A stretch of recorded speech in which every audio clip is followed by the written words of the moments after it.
Four of the most powerful leaders on Earth tried to outmaneuver a man they once ignored.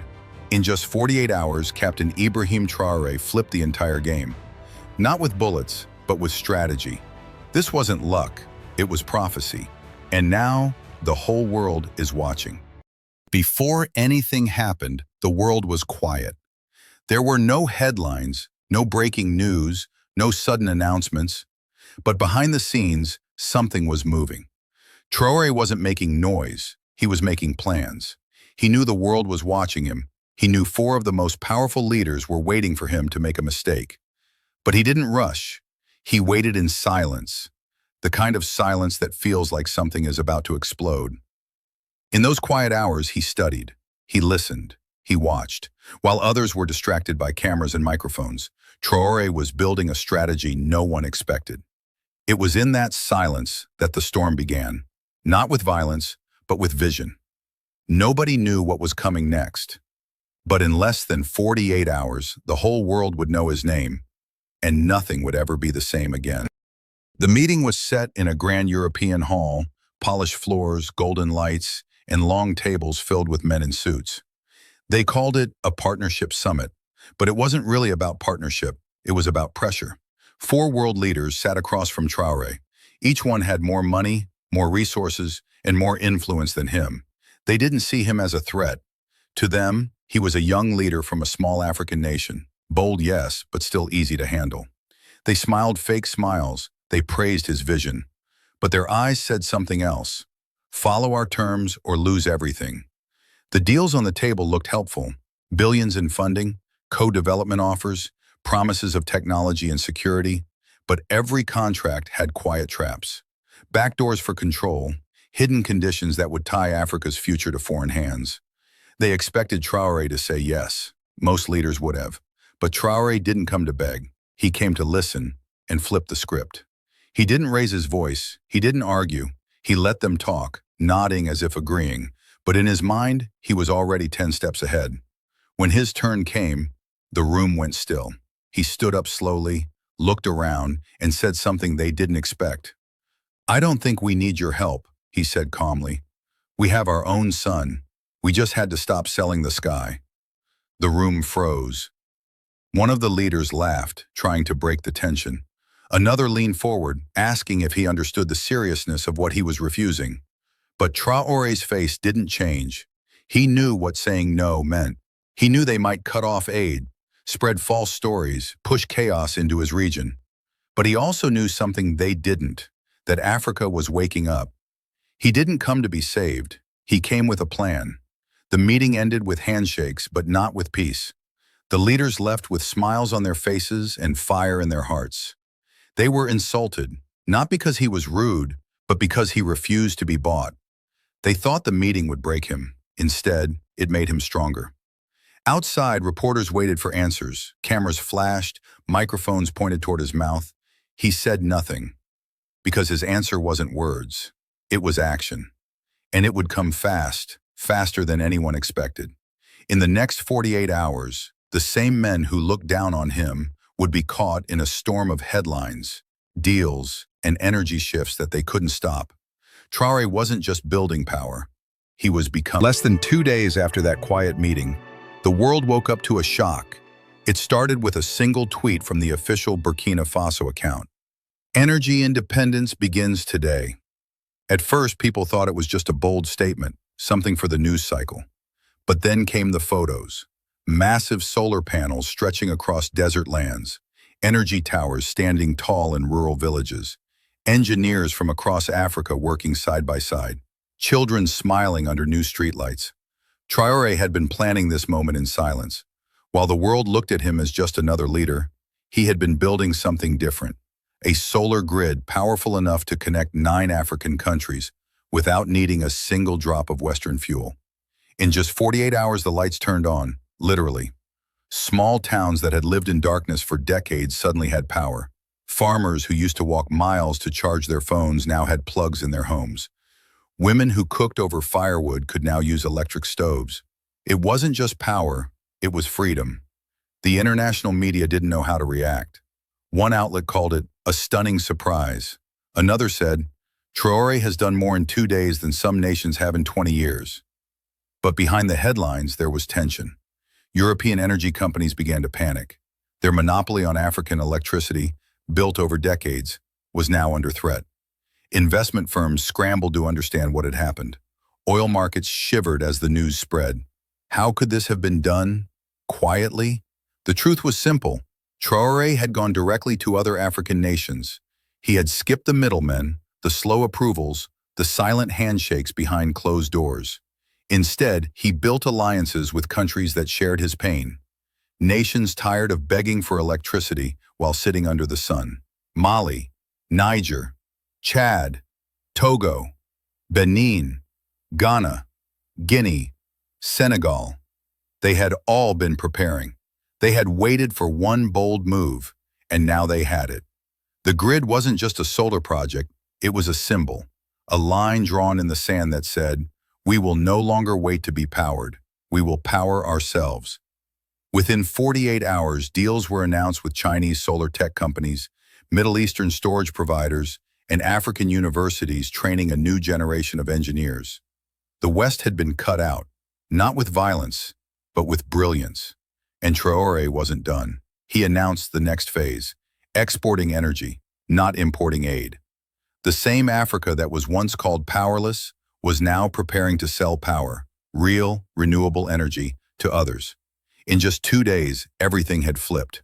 The world saw it, the people felt it. And the leaders who once tried to pressure him now scrambled to schedule new calls, new deals, new handshakes. But Traore had already moved on. Because for him, this wasn't just about electricity.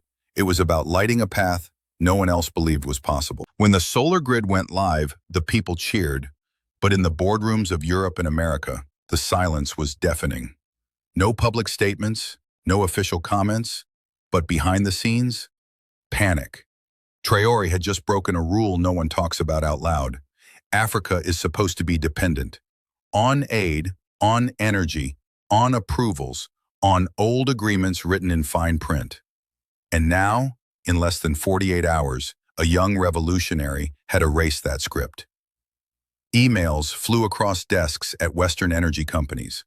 Emergency meetings were called at the World Bank and IMF. Consultants rushed to analyze the new solar deals Traore had signed.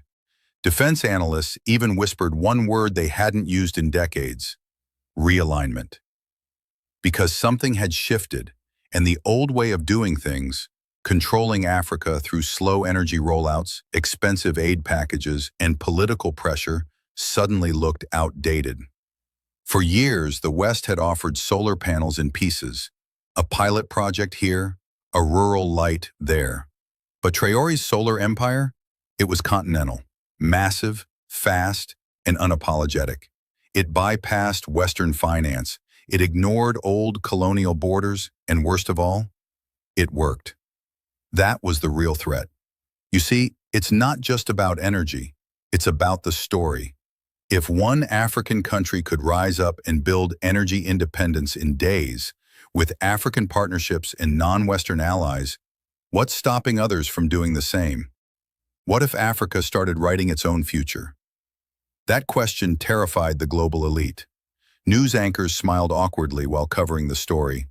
Burkina Faso surprises the world, one said, but behind the camera their producers were scrambling. Because the narrative was slipping. For decades, the Western story about Africa was one of crisis, not creativity. Dependence, not direction. But now, the lights had come on, and so had the truth. In European capitals, phone lines lit up. What is our exposure to Burkina Faso? Can we renegotiate our energy contracts? Is this a Chinese operation? But none of the old tools seemed to work. Why? Because Traore hadn't declared war. He had declared independence. There were no angry speeches, no protest marches, just light. Thousands of watts of clean, affordable, locally controlled power. That's what made it so dangerous. A revolution without guns, a rebellion without fire. Only solar panels, wires, and one bold leader. And as the power flowed through Burkina Faso, powering schools, clinics, farms, and homes, something even more powerful spread: hope. In the silence of the West, Africa heard a new sound. Not warnings, not lectures, but inspiration. And the unspoken fear in every boardroom was simple. What if this was just the beginning? What if Africa no longer needed permission to rise? What if, instead of... After the solar grid came online, something changed in the streets of Burkina Faso. It wasn't just that the lights came on, it was that people began walking taller. Mothers cooked without fear of blackouts. Children studied by steady light, not flickering candles. Farmers ran their water pumps without waiting for diesel trucks. Shops opened early. Clinics stayed open late. There was energy, not just in wires, but in hearts. But across the ocean, people were not smiling. Suddenly, foreign investors started calling, not to congratulate, but to negotiate. Western energy giants began offering partnerships, fast ones. Some said they could provide even cheaper equipment. Others promised clean energy financing, something they had never offered before. But Traore, he said no, because he knew the truth. These offers weren't about helping Africa. They were about controlling it again. But this time through power cables, not chains. They wanted contracts that gave them control over the infrastructure. Hidden clauses that said, if we fund it, we own it. They wanted to supply the wires, the batteries, the rules. They wanted to lease Africa its own sunlight. But Traore didn't build the solar empire for business. He built it for freedom. He stood on the national radio and said something few leaders dare to say. Our energy will not be another foreign export. It will be our future. And it is not for sale. The streets exploded with applause. It wasn't just a rejection of foreign contracts.